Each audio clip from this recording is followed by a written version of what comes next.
Hey, what's up guys? Welcome back.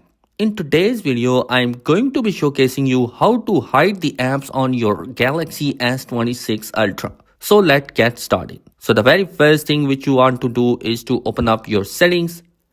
In settings, you are going to scroll down to home screen. Now from your home screen, we are going to see an option that say hide apps on your home screen and app screen. So we are going to tap on that. Now right here, it gives us all the apps that are available on my phone. If I wanted to hide an app, let's go ahead and find the app that I like to hide.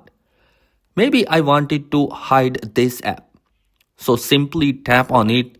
It's going to be moved into this section as a hidden app.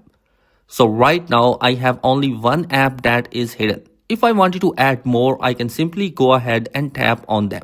And once I am done, I'm going to hit done button and those are going to be hidden. Now if I click on it, I will no longer see them on my home screen or in my app menu any longer. They will be completely hidden unless I unhide them by going back into that setting. You just need to press that minus button in the hidden apps and they are going to be unhide in there. So guys, that is how you can do it. I hope this video will be helpful for you. Be sure to subscribe because some amazing content is planned for this year. Peace.